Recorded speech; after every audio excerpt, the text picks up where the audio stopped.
The readings of this day were deliberately chosen centuries ago as a conclusion to the cycle of Sunday readings. They've not been entirely lost in the placing of the Feast of Christ the King on this day, because they've been recuperated on the weekdays. As you know, we have a greater variety of weekday readings than before. So our gaze is orientated towards the coming of the Son of Man.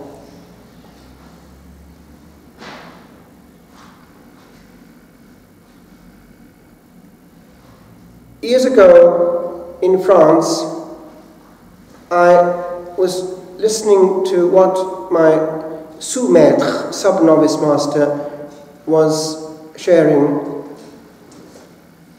It was in the question of deciding for me what to do at the age of 20 or 22, because I was in contact with them, and he told me what had happened to him. He was engaged to be married. He came, however, to La Trappe to make a retreat. But something happened there which he had not reckoned with. It had not been part of his program. One of the brethren died. And so he was exposed to the full force of what later on I would also experience, the death of one of the brethren at La Trappe. First of all, the person is watched all the time, day and night, as he approaches his last breath. And then his body is watched with a Paschal candle burning until he is put in the grave, which the brethren themselves have to dig physically. And he is put in it without a coffin. One sees the dear head covered in earth and going to Jesus, and a few tears come down the cheek. It was enough for him to be faced with a big choice which he hadn't planned. Qu'est-ce que serait beau, mourir trappiste? How beautiful it would be to die a Trappist. And so, at the end of the retreat, he went to his fiancée and explained what had happened. She, in all honesty, said, "What you are asking of me is hard." But having the faith, she did not feel that she could come between God and him. And so it was. And he's now still there at La Trappe to this day. Death. We can't avoid it.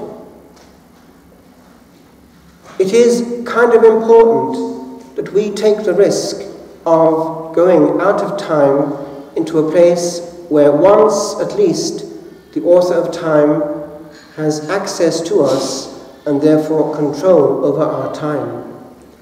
I mean, yes, a formal and complete and geographic retreat.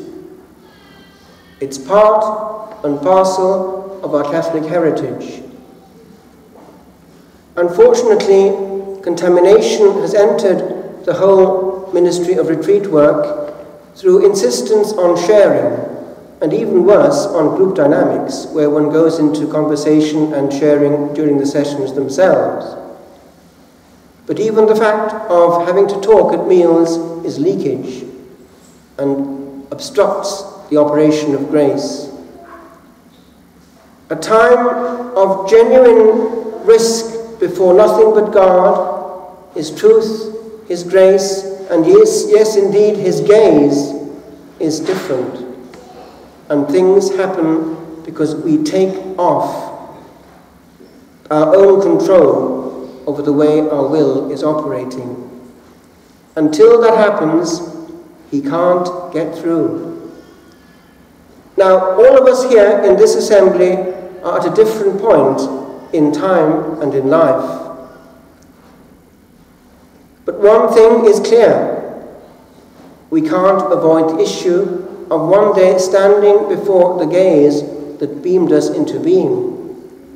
For once, what happened was, after the starting into being of our body, our soul came forth from the bosom of the Blessed Trinity, created directly by divine power, and at the moment, the fraction of time of its creation, God, the Blessed Trinity, beamed His image into that soul as it sent it on its way into time. And so it is, the child sort of knows it. The child sort of knows God is there because he's come from that primeval experience. The child sort of knows what's what and what's not what on the level of the conscience. We can't avoid the issue that when God beamed us into existence, He was also saying, come back to me. We don't know what proportion comes back. But now, if one looks across the planet, one can but presume and calculate that if mortal sin means that one cannot see that Blessed Trinity, then the proportion of those at huge risk at this moment in time, should they die, is actually enormous. This week I was on retreat, actually giving a retreat in a place of utter silence, no talking at all during meals, and adoration all day and all night, a Benedictine monastery in Holland. And one word was coming through towards the end of the retreat, which I would like to share with you. It was coming to me quietly in prayer. Which way do you want to go? Do you want, proportionately, to be in your waking hours, spending both your time and your energy consecrated to a screen, or do you want me? Because there is a big difference in the quality of life that actually leads to. And so this big consequence was coming. You don't have to do everything, and indeed you don't have to do everything as perfectly on the technical level as it can be done. Why? Because you're missing me, and I'm more important than certain details. Have you noticed how right now practically all civilized people in the Western world are spending a large amount of time looking at this screen, I mean in their pocket usually? Do you think that they think about God? Do you think that they're independent of other people's thoughts? Do you think they know what actually encountering other people is? Do you know that quite a few couples suffer from one or the other taking this gadget even into bed? Where has heart-to-heart encounter gone? It's damaging our society. It's damaging our capacity to share and appreciate the other.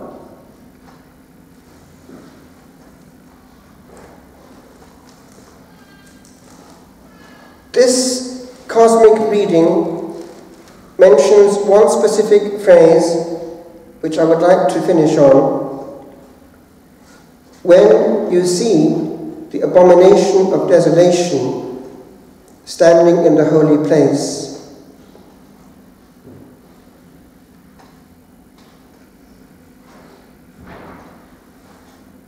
I was talking to a person who was quoting to me what the parish priest in a different country, actually Romania, which is strongly influenced by Eastern liturgy, even though in the Catholic Church they have the Western one. And this person gave me to understand what the holy parish priest, who was actually fairly young, in that Catholic part, did should there be an attack on the divine presence. I mean by hurting the inhabitant of the tabernacle by raising the voice, or even at all talking in the sacred presence. He would immediately, should he find it happening in church, go to the microphone and oblige each one who wanted to talk there and then to conduct the conversation outside, and leave those who wanted to pray, for that's what he wanted people to do in church, to do that in church. And indeed, this person gave me an example. He was also teaching her to play the organ. She was a young nun. And he, at a certain point, when it came to a question of organ and music, said, "We're not to talk about that here." Even something for the glory of God, he would not allow to be discussed in the sacred presence. And he would not make any exception. Compare that to what actually now happens, often with the collusion of the pastors themselves in the house of God, the holy place. Now, I want to just show you this, maybe again if you haven't seen it before. I'm not sure, I don't think I have actually shown it to you. It's the little child there, peeping through the tabernacle.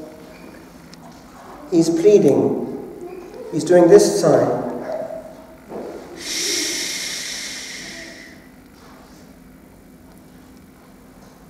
And this was printed in the context of what Blessed Jacinta communicated before dying.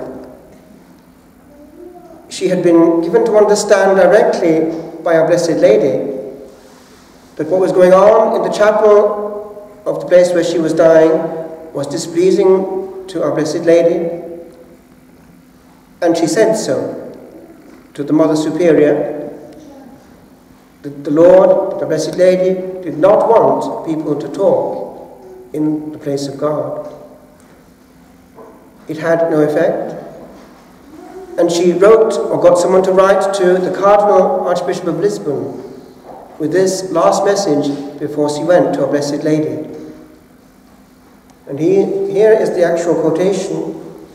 Our Lady does not want people to talk in church.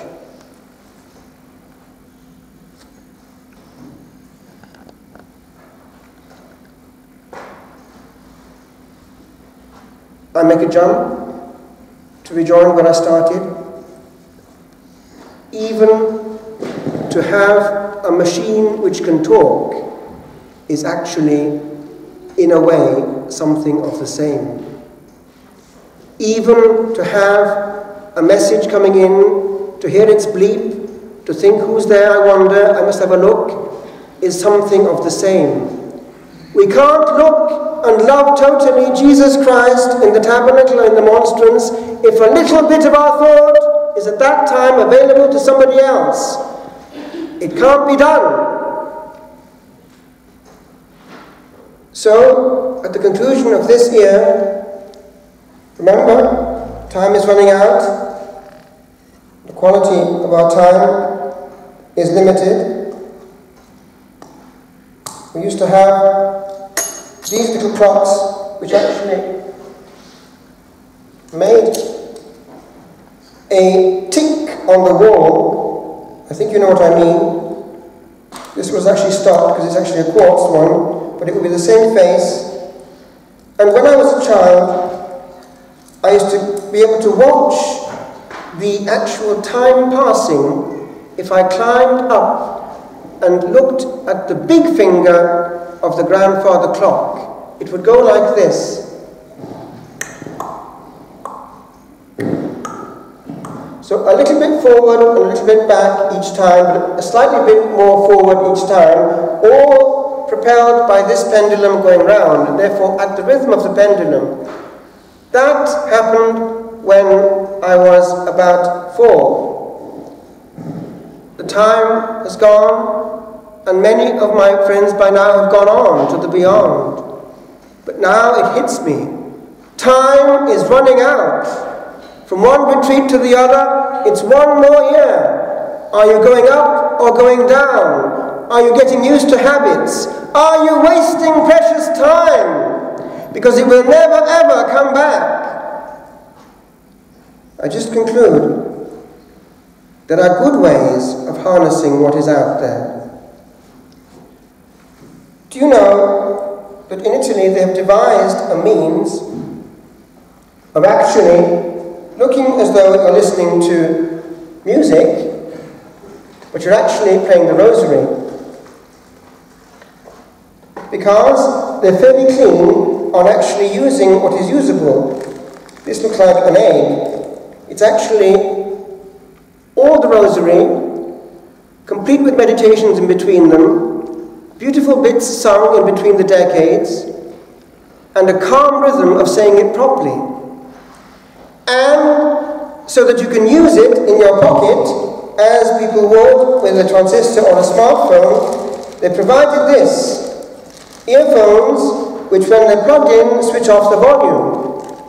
Now do you see how it makes a difference if you're spending time on a journey, or whatever it might be, the content of what comes into your ear is actually going to have an impact on the quality of your interior life. So let's be concrete.